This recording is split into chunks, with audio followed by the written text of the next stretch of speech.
Olá pessoal, eu sou o Marcelo Apson e sejam bem-vindos ao canal Literário. Pessoal, como de costume, hoje resolvi fazer um vídeo um pouquinho diferente e resolvi abrir um pouquinho aqui as estatísticas do canal para vocês. E portanto, hoje falarei sobre as 5 resenhas mais populares aqui do canal. E por que não as mais pesquisadas? Como assim, Marcelo? Todo criador de conteúdo aqui no YouTube tem acesso a um aplicativo chamado YouTube Studio, né? E nele a gente pode ver diversas estatísticas do canal.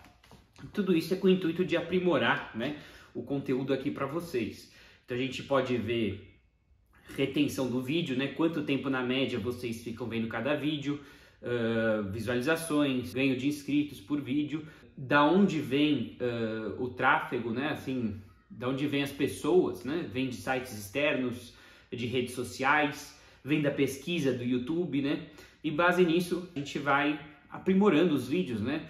De repente um vídeo saiu com menos retenção e a gente se pergunta, bom, será que faltou alguma coisa a mais aqui, né? Será que o conteúdo talvez não estava tão interessante? Então é uma ferramenta para a gente ir aprimorando. E com essa ferramenta eu pude identificar aqui as 5 resenhas mais populares e mais pesquisadas, tá? Porque o que acontece, no que eu lanço um vídeo, né? Por alguns dias ele tem as visualizações normais e depois ele tem uma queda nas visualizações, mas aí ele cai nas pesquisas do YouTube, né? E aqueles que efetivamente caem na pesquisa, eles vão tendo visualizações constantes, dia após dia, né? E antigamente talvez tinha esse conceito de que o que cai nas pesquisas é aquilo que otimiza o texto e tudo mais, mas aqui no YouTube acredito eu que, né, ninguém sabe como funciona esse misterioso algoritmo dele, mas parece que ele vai analisar todas essas métricas, né, retenção, né, taxa de cliques, enfim, várias métricas e entender, bom, esse é um vídeo bom, esse não é, esse é melhor, né, e vai me ranquear nas pesquisas. E base nisso eu estou trazendo aqui para vocês as 5 resenhas mais populares e mais pesquisadas aqui no canal. Todos os dias eu recebo algumas visualizações destas resenhas que eu vou comentar aqui brevemente e os links com certeza, como sempre, estarão aqui abaixo. Mas antes, se você é novo no canal e ainda não é inscrito no canal, peço gentilmente para que você se inscreva para poder me apoiar e ficar por dentro dos vídeos semanais.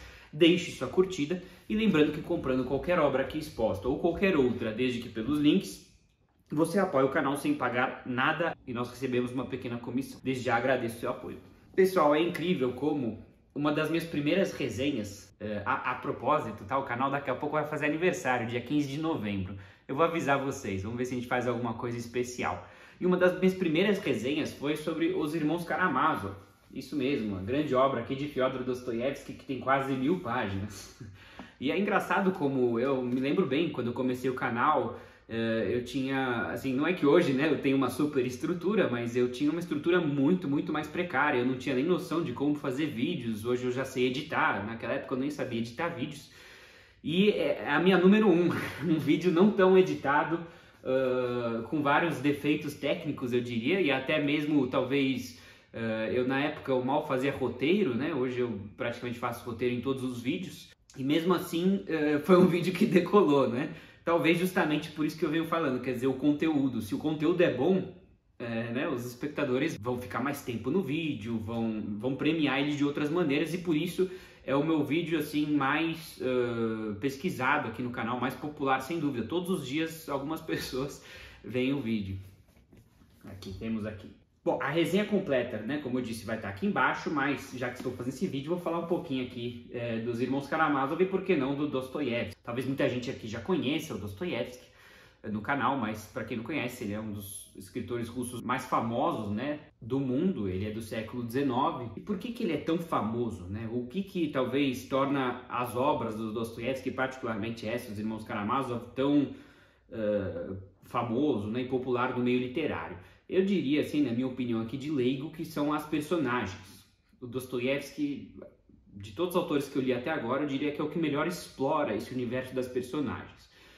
Eu sempre digo que se uma personagem morre, se ela não era muito conhecida, você não vai sentir nada por ela, né? Agora, se ela era uma personagem que você se envolveu com ela, você certamente vai sentir a perda como se fosse, Deus nos livre, um familiar querido, né?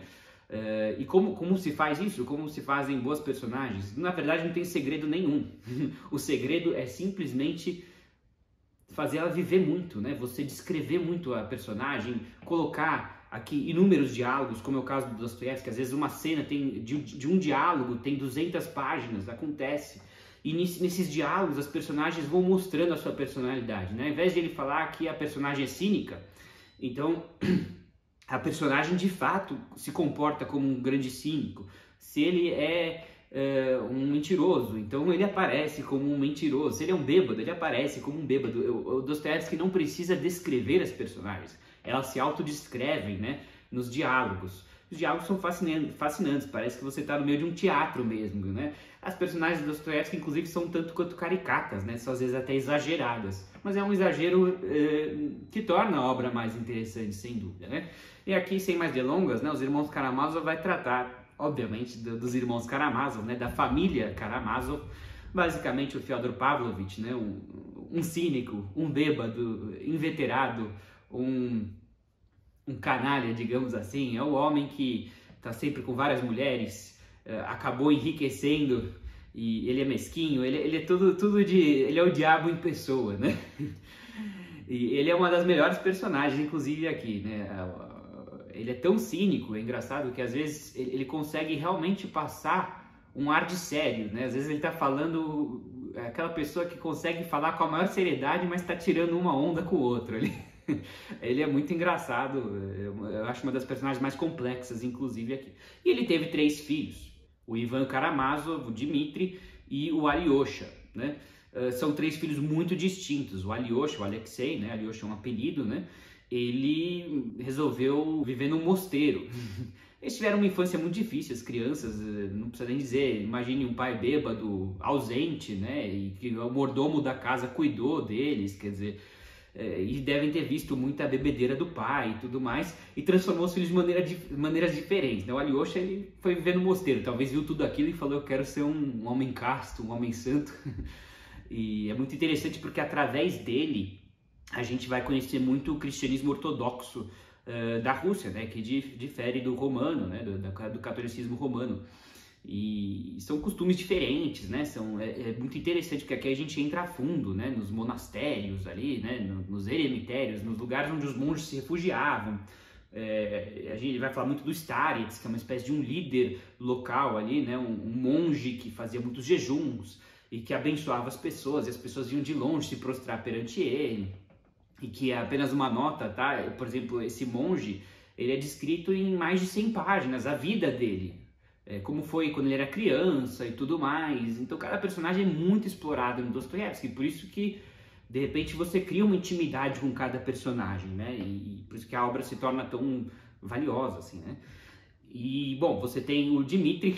O Dmitri seguiu mais ou menos a linha do pai. O Dmitri é extremamente impulsivo, bebe, quando recebe algum dinheiro já gasta tudo em festas, né?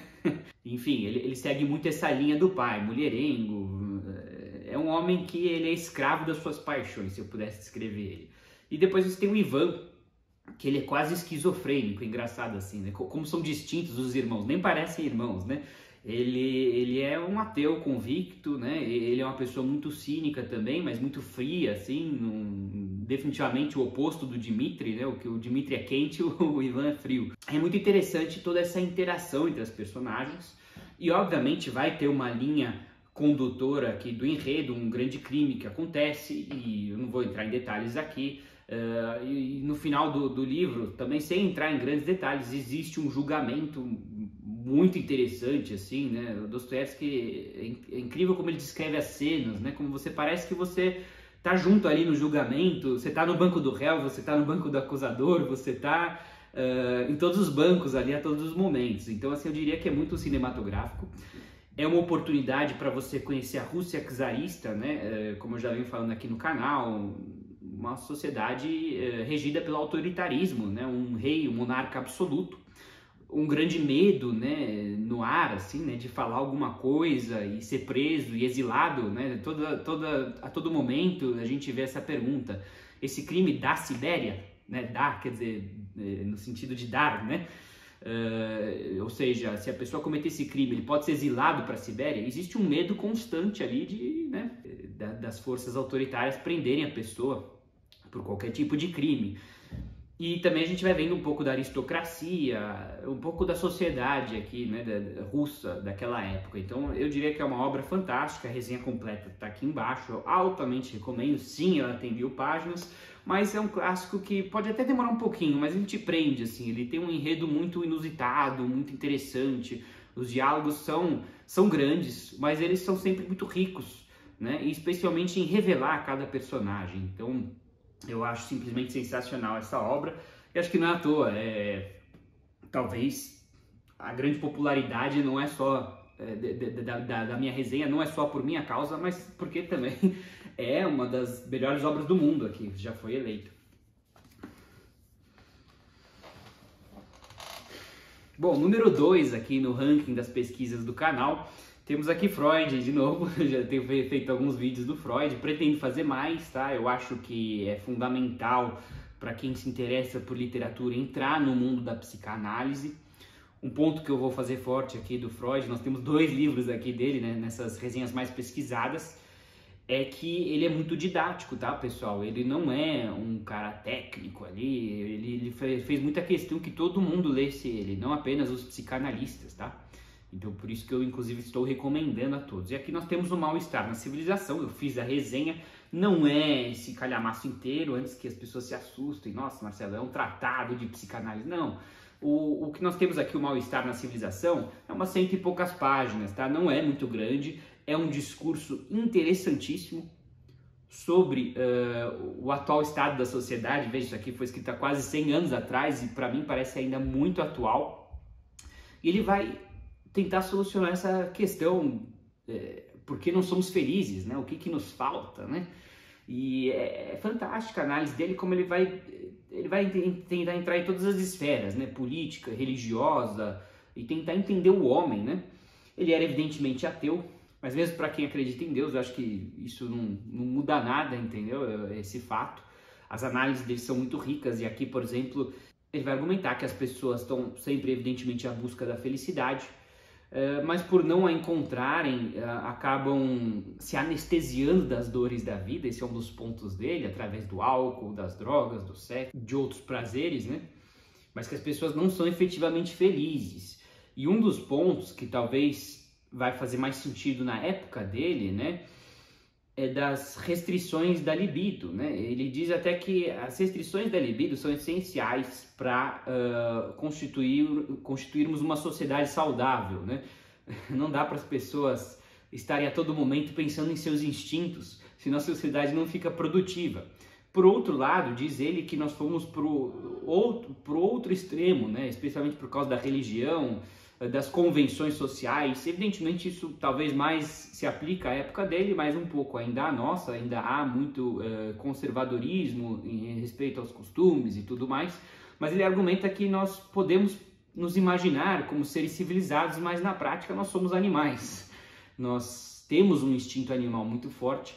E o ponto todo dele, o fio condutor aqui do discurso dele, é que essa restrição excessiva dos instintos gera neuroses, né? A sociedade como um todo está neurótica, né?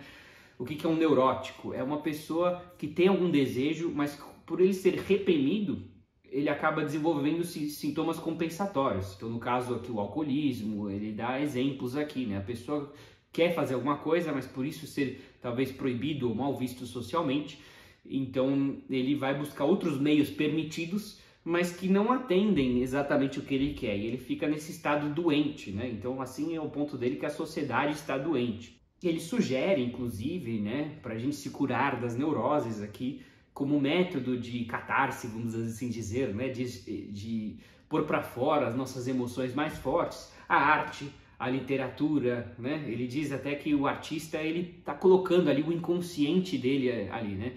E o escritor também, o escritor está colocando as suas contradições internas. Eu acho isso muito legal. Acho que foi nesse livro que ele falou uma frase muito interessante, que o escritor, por meio de suas personagens, está colocando as suas diversas facetas contraditórias.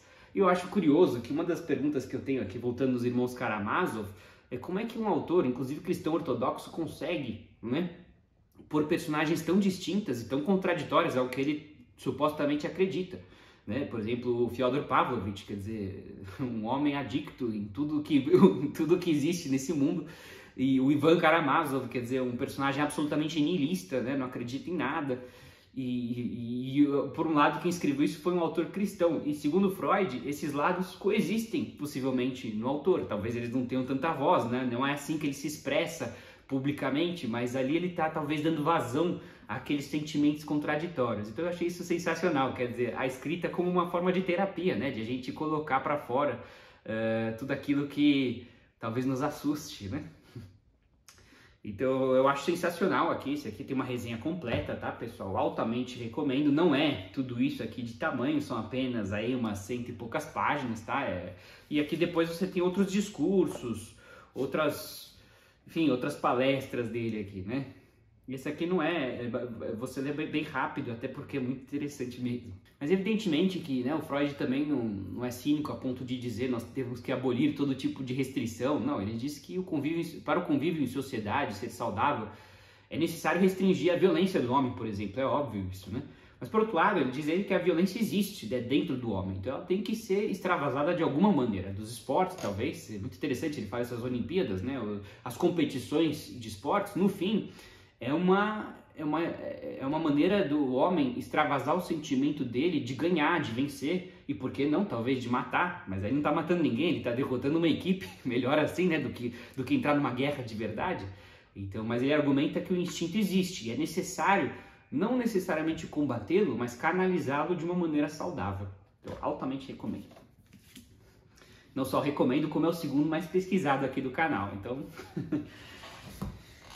Voltando aqui para o mundo da ficção, esse aqui pode até surpreender alguns inscritos, e até inclusive me surpreendeu, porque é um autor que eu gosto muito, mas não sei se ele é tão popular quanto os russos, quanto todos os outros aqui que se falam no canal, mas é um autor que eu simplesmente adoro e gostaria de ler mais sobre ele, né? E é o Jack London. Temos aqui Caninhos Brancos. É engraçado porque eu realmente não esperava que essa resenha fizesse tanto sucesso. E aqui, essa é uma obra bem diferente, tá, pessoal? Para quem quiser ler alguma coisa muito diferente, essa aqui é altamente recomendada. Porque aqui a gente vai entrar nas lentes aqui de um protagonista muito inusitado, um lobo. Sim, o lobo é a personagem principal desta obra. Acho que não é todo livro que a gente tem um protagonista lobo. Mas é um protagonista interessantíssimo, ele tem sentimentos. A grande característica do autor aqui é que ele consegue colocar a gente dentro da vida daquele lobo, né? Ele vai ter outros predadores competindo com ele vai brigar com outros cachorros, ele vai realmente ter uma vida que não vai ser fácil. E ele vai passar por muitos donos, alguns dos quais, aliás, talvez todos, vão de alguma maneira maltratar ele, né? Vão puni-lo, porque ele é um lobo e ele tem instintos muito fortes, né? Eu não vou entrar aqui em detalhes profundos aqui no enredo, né? Porque quem quiser ler, não é uma obra também muito longa, mas é interessantíssima. E o que eu acho que eu até me pergunto, né? Por que essa resenha talvez foi tão bem, né? Nas pesquisas aqui do YouTube? Eu ouso dizer que foi porque aqui eu entrei mais a fundo também na parte histórica, tá, pessoal? Na resenha. Todo o cenário da história, né? Se eu não me engano é no norte ali do Canadá. Faz tempo que eu li, tá? Mas eu acho que era lá no norte do Canadá. E na corrida do ouro, né? Naquela época onde teve esse Gold Rush, a febre do ouro, né? De repente encontraram ouro lá no Klondike, uma região lá, acho que era perto do Alasca, tá, pessoal? Tô ruim hoje de geografia, me perdoem. Mas na resenha eu pesquisei a fundo e falei sobre tudo isso, né? E foi muito interessante essa corrida do ouro, porque foi uma espécie de um esquema, assim, né? Uma pegadinha, não sei como traduzir isso muito bem. Sim, algumas pessoas... encontraram ouro, mas dizem que quem mais enriqueceu, uma famosa frase, foram os vendedores de pá. Como assim, né? Porque não tinha tanto ouro assim, e na verdade tirar ouro não é uma coisa fácil assim, né? O ouro, pela sua própria natureza, ele é extremamente raro, né? E talvez as pessoas começaram a se endividar e partirem lá para uma expedição mal sabendo como extrair esse ouro, quer dizer, foram leigos até lá, né? Não foram mineradores de verdade. Alguns provavelmente também eram mineradores, mas a grande maioria era leiga. E não só isso, como a travessia até essa região praticamente inóspita ali era muito perigosa, né? O inverno canadense ali, acho que foram até na estação errada, quer dizer, foi uma coisa assim bastante complexa. E um fracasso, assim, né? E o próprio autor, Jack London, ele fez parte dessa expedição e Dizem os relatos que o que lhe rendeu foi apenas um escorbuto, né? Aquela doença que tem onde a pessoa encontra uma deficiência de vitamina C, porque uma característica desses lugares muito gelados é que não tem frutas, né? Que tipo de fruta cresce lá e como é que você vai trazer as frutas para lá? Então as pessoas não comem frutas e tem escorbuto, né? Essa deficiência de vitamina C, e nisso acho que tem problemas de pele, e no caso acho que ele perdeu 3 dentes. Talvez o dente precise das vitaminas para, né, ficar forte e tudo mais. Então ele viu de perto tudo isso, mas um aspecto que até agora não mencionei é o conflito com as tribos indígenas. Evidentemente nesses locais haviam tribos indígenas e elas foram fortemente impactadas por esse monte de, digamos, homens brancos que vieram ali ocupar essas terras e explorar, né? E teve até casos onde parece que os rios foram poluídos, né, contaminados com dejetos da mineração, afetando as populações que lá viviam, né? Então, e esse livro ele consegue entrar também nesse conflito entre os índios e os homens brancos que vieram, os colonizadores ali, né? Então, eu acho que é um livro que transcende esse enredo selvagem, digamos assim, né?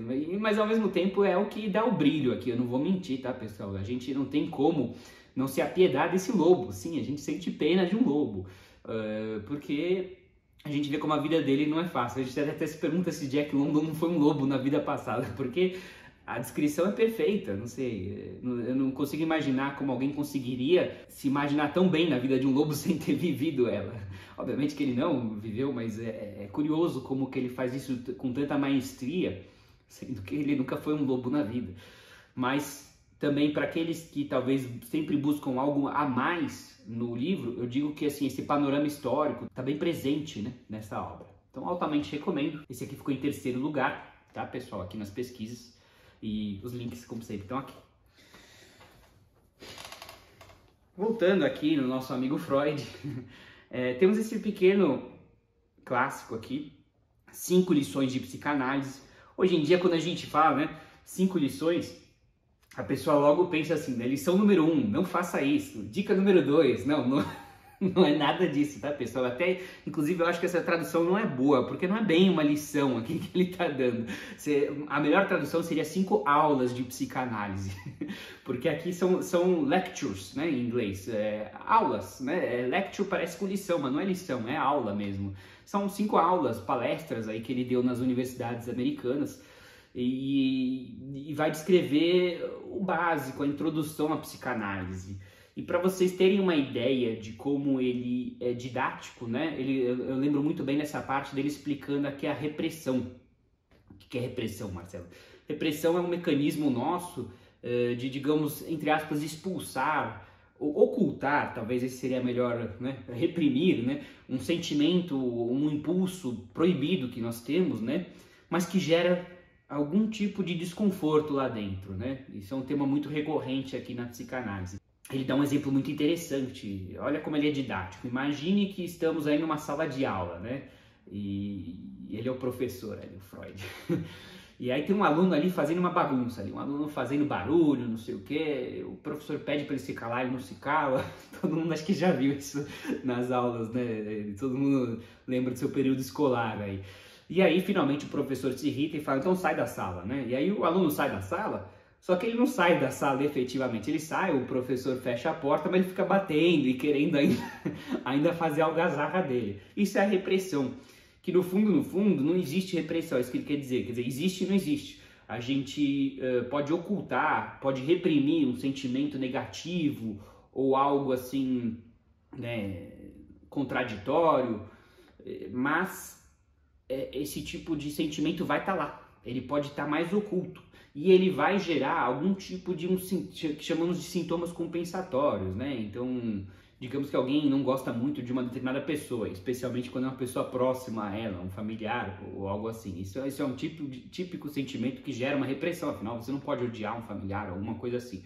Mas a pessoa simplesmente tem esse sentimento negativo e a única cura para isso é ela pôr esse sentimento para fora, não evidentemente com o familiar, mas talvez através de uma terapia ou algo assim e tentar extravasar isso de uma maneira saudável. Mas se ela simplesmente ignora isso, pode ser que ela seja passiva-agressiva em relação ao familiar quando vai conversar com ele, pode ser que ela tenha, não sei, talvez momentos mais de raiva assim, em relação àquela pessoa, né, assim, quando está conversando com ela, e às vezes ela nem sabe explicar o porquê, né, então, por isso a importância da terapia, eu diria aqui, já faço aqui um apelo público. Eu acho muito interessante também todos trabalharem em terapia. Todos nós temos sentimentos ambivalentes, assim diz o Freud, né? Inclusive os psicanalistas, talvez tenha esse tipo de, né, preconceito, estigmatização. Não, o psicanalista não faz terapia. Ao contrário, muitos dizem que ele tem que fazer anos de terapia para poder analisar outras pessoas. Não há nada de errado em fazer terapia, muito pelo contrário. Eu acho que é importante a pessoa estar ciente dos seus sentimentos, porque eles existem. Esse é um dos pontos do Freud, né? A pessoa pode tentar ocultar isso, reprimir isso de todas as maneiras, mas vai continuar lá, né? E a melhor coisa que a pessoa tem para fazer é descobrir o que está lá dentro dela e trabalhar isso, né? E ela vai com certeza se sentir mais leve e melhor, e é a única cura que existe para esses tipos de sentimentos ambivalentes, né? Mas voltando aqui ao livro, eu acho assim, é um livro curtinho, tá? Uma linguagem muito simples. Para quem nunca leu psicanálise, eu altamente recomendo. E de novo, aqui um disclaimer, né? Uma ressalva: eu não sou psicanalista, eu sou administrador de empresas, mas é um assunto que muito me interessa. Eu comecei a ler mais recentemente, eu quero ler mais e me aprofundar mais. Mas aqui é uma ótima porta de entrada, tá, pessoal? E esse aqui ficou em quarto lugar aqui, né? Vai tratar assim também da história, um pouquinho da psicanálise, né? Da hipnose, né? O Freud começou com a hipnose, com uma maneira de acessar o inconsciente, mas aí ele logo viu que é um método complicado, né? Porque a pessoa está inconsciente também. O que adianta ela acessar aquela memória, mas conscientemente depois ela não se lembra de nada, ela não, né? Todo o trabalho da terapia tem que ser a pessoa estar consciente do seu inconsciente, né? E na hipnose a pessoa está virtualmente dormindo, né? Foi um método que ele logo abandonou, mas foi muito importante para ele realmente descobrir que existia um inconsciente, né? Então vamos lembrar que tudo que o Freud disse foi muito revolucionário, assim, porque antes dele os doentes eram neuróticos, né? Ele ainda chamou os doentes neuróticos, mas o que eu quero dizer é que eram tidos como loucos, assim, né? As pessoas que, digamos, tinham doenças mentais eram tidas como loucos, ou como uma especialidade da neurociência, né? Da neurologia, uma especialidade médica. E foi ele que criou essa especialidade da psicologia, né? Digamos assim. E não só isso, como que derrubou essa barreira, assim, loucos e não loucos, né? Na visão do Freud, somos todos loucos, e é isso aonde queremos chegar. Então ele tirou um pouco desse estigma, né, que ainda persiste. Por isso eu até faço o apelo: façam terapia. Quem não faz, é muito importante, tá? Não é só para loucos. E se formos pensar em loucos, todo mundo, acho que é o Caetano que fala, né, de perto ninguém é normal. Vamos pro próximo. Finalmente temos aqui um dos meus autores russos favoritos, Nikolai Gogol, grande, né, precursor aqui dos russos, né? Ainda antes dele, se eu não me engano, teve o Pushkin, mas ele influenciou fortemente tanto o Dostoiévski como o Tolstói. Pode-se dizer que é o pai deles. Ele tem uma característica, tá, pessoal? Ele é extremamente hilário, então vocês não vão se entediar com qualquer leitura deles. Você sempre vai dar algumas boas risadas, mas risadas mesmo, assim. Então é um clássico muito leve para quem quiser, assim, sabe? Não quer ler alguma coisa muito séria, quer ler alguma coisa mais debochada. O Gogol é a pedida. E aqui o Capote, ele é bastante hilário. Mas, assim, ele não é um contador de piadas, o Gogol, né? Antes de mais nada, como escritor, né? Eu sempre digo isso: só um bom escritor pode fazer uma boa sátira, né? Porque atrás da sátira existe uma crítica social muito forte, né? Mas é uma maneira boa de fazer essa crítica social, porque talvez ela é mais bem recebida, né? Com um tom mais leve, assim, né? E aqui uma crítica que ele fazia constantemente ao sistema burocrático da Rússia czarista, né? Que tinham patentes militares, né? Então tinha o general, e não era um general de exército, ele era o general dos escritórios ali, das repartições. Eu acho isso engraçado, e ele tira um sarro, né? Como esses generais gostam de ser tratados por excelência, por não sei o quê. E ele realmente tira uma onda com todos esses personagens. E aqui nós acompanhamos Akaki Akakevich, um pobre funcionário ali da penúltima, se não me engano, escala do serviço burocrático. Ele tinha um trabalho bem mundano de copiar documentos ou coisas assim, e ele não tinha nem dinheiro para comprar um capote novo. O capote dele estava todo surrado, O inverno russo ali era bastante rigoroso. Eu acho que um capote era um investimento considerável para ele. Acho que era 6 meses do salário dele, pobre coitado. Mas era um investimento necessário, acredito eu. Aqui no Brasil, tudo bem, nós precisamos de casacos e tudo, mas imagina menos 20, menos 30, talvez um dia menos 50 graus, né? A pessoa sem um bom casaco podia morrer de frio mesmo. Só que ele anda com esse capote todo surrado, né? E, enfim, pode parecer assim, poxa, e como é que isso vai ser engraçado, né? Não, mas ele consegue, eu não sei como, mas o Gogol consegue transformar as situações mais trágicas em situações de humor, né? E aqui a gente vai então acompanhar essa jornada, esse Akakevich vai dar umas boas risadas e vai poder compreender melhor esse sistema burocrático russo, tudo isso num tom bastante leve e bem humorado. Agora, esse conto, inclusive, do Capote, ele só tem umas 40 páginas, você pode ler tranquilamente em uma tarde, no máximo 2. E aqui você vai ter outros contos também, igualmente interessantes, os quais eu não resenhei, tá, pessoal? Mas ainda um dia aí vai sair as resenhas, você tem o Nariz. Ele gosta de ir pro lado fantástico aqui, né? Esse o Nariz é um barbeiro que sem querer parece que cortou o nariz. Eu já li faz um tempo, tá? Me perdoem se eu falar besteira, mas é o que eu me lembro, né? Ele cortou o nariz de um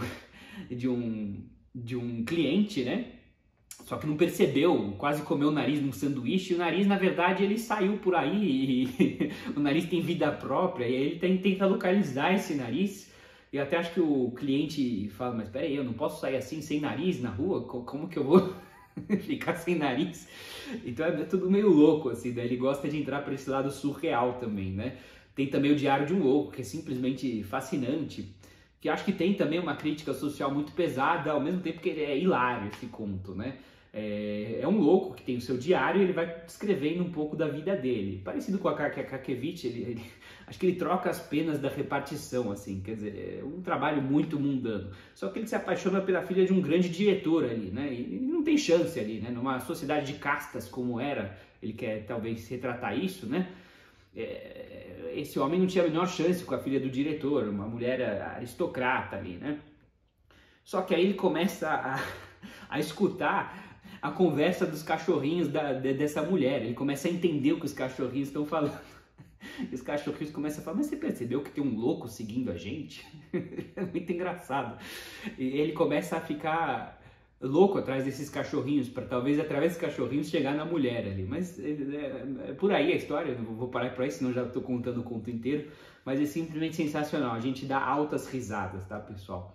E ao mesmo tempo que, de novo, a gente conhece melhor essa sociedade russa, né, do czarismo ali. E é interessante também porque o autor não podia fazer uma crítica direta ao czar, senão ele ia ser executado ali, né?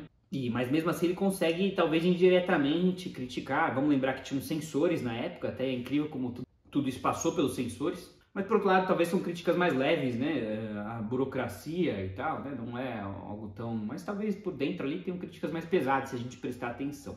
Agora, do Gogol, só... Aqui nós terminamos essa lista de livros, mas eu gostaria só de trazer mais só um momentinho. Temos aqui Almas Mortas, tá? Essa acho que é a grande obra do Gogol, tá? Mas para quem quiser começar, eu acho que o Capote é super válido, ele é mais curtinho, mais palatável, né? Mas esse aqui também é uma grande obra de humor, antes de mais nada. E, assim, ele vai entrar a fundo nessa crítica, né, da burocracia, mas aquele é outro enredo, assim, né, um estelionatário é o herói. O Gogol adora esses anti-heróis, né? aquele cara malandro, aquele cara, né? Aqui é outra abordagem, a gente vai entrar na Rússia provinciana, né, no interior da Rússia, a gente vai ver de perto a grande aristocracia. E eu acho sensacional essa obra, tá? Eu diria que essa talvez é a principal aqui do Gogol, né? Almas Mortas, o magnum opus dele. Mas tem um grande problema, que é só isso que eu queria trazer aqui do Gogol, que ele tinha sérios problemas mentais e essa obra ela ficou inacabada. Eu acho que é a maior obra dele, mas também inacabada. Ela acaba tendo várias lacunas no texto, né?